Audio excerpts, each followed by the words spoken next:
You can literally make millions of dollars creating apps, especially with new AI tools being dropped that allow you to create apps in just few seconds. Tools like Bold DIY, Lovable, or Replit make it so easy for you guys to create apps nowadays. Even with no prior coding experience, it's all possible. In today's tutorial, I will be showing you how to use Replit to create apps in just few seconds. First of all, you will have to redirect to replit.com. I will leave the link in the description for you guys to access it. Once you do that, just log into your account, or if you don't have an account already, just click on the sign up button here in the top right corner.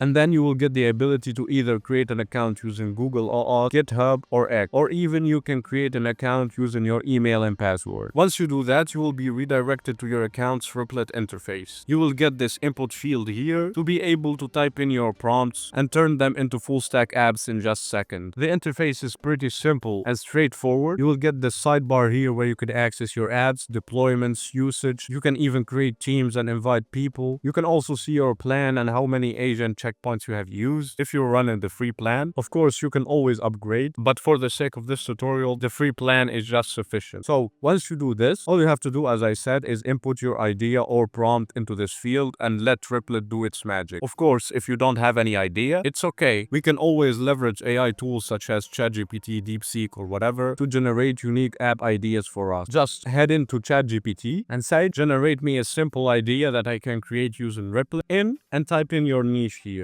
So for example, SEO niche. If you have time, of course, you can always work better on the prompt to get a better result, to get a better output from ChatGPT or even from Replit. You can activate the search here. Let's say, generate me 5 simple app ideas. Of course, if you have an idea already, you can just go to Replit and then paste it there, or come to ChatGPT, tell it your idea, and let it generate a prompt that you can paste in Replit. Before we continue with this video, make sure to subscribe to the channel, as that will help us a lot. Thank you. So we got 5 ideas here. We will go with a backlink checker. So copy this and tell ChatGPT to generate a detailed prompt for you to pass into Replit. Alright, we got our prompt now. We can copy and then let Replit generate the code. You will be redirected to this interface. You will see that your agent is currently thinking and coming out with a plan for your backlink analysis web application. Give it a bit of time. Of course, Replit has always a human in the loop feature, so you'll be able to interact with the application or the agent to give it a bit more detail on how you want your application to be. So we will check in all of these and then let it run. You will see the progress here. Okay, you will see now that Replit has finished compiling our first version of the application. All right, and just like that, guys, we got our application fully created. Of course, it will not be perfect first try. I mean, if you're looking for perfection and a good quality result, you will have to always keep iterating over the first prompt until you get the perfect application. For the simplicity of this tutorial, I will not be doing that. But of course, if you're developing, you should have time to iterate again over the prompt and let Replit improve the application and fix bugs, because it will not be perfect first try, as I said. So yeah, after you finish tweaking your application, you can always deploy it here by clicking on the deploy button. You will get a public URL for your application that you can share, or you can add your custom domain to it. You will be able to also test your application here. If we go here and type in Google, of course it will not work because I haven't yet provided the API key for the project. So here you will see, if I click on check backlinks, that it will tell me that API credentials are not configured. You can go to Replit and tell it to add the credentials, and then it will prompt you to input your API key here, and then it should be fixed. You can always keep testing to find out more bugs and fix it. You can tell it to change the title, the footer here to be 2025 or whatever. You can do a lot of things with it. But yeah, for the simplicity of this tutorial, I will leave it at this. For the ideas, of course, the sky is the limit. You can use your imagination and your creativity to come up with the craziest ideas that will make you literally millions of dollars. So yeah, this has been it, guys. I hope you enjoyed and found this tutorial helpful. If you did, please leave a like and subscribe to the channel, and I will be seeing you in the next tutorial. Goodbye.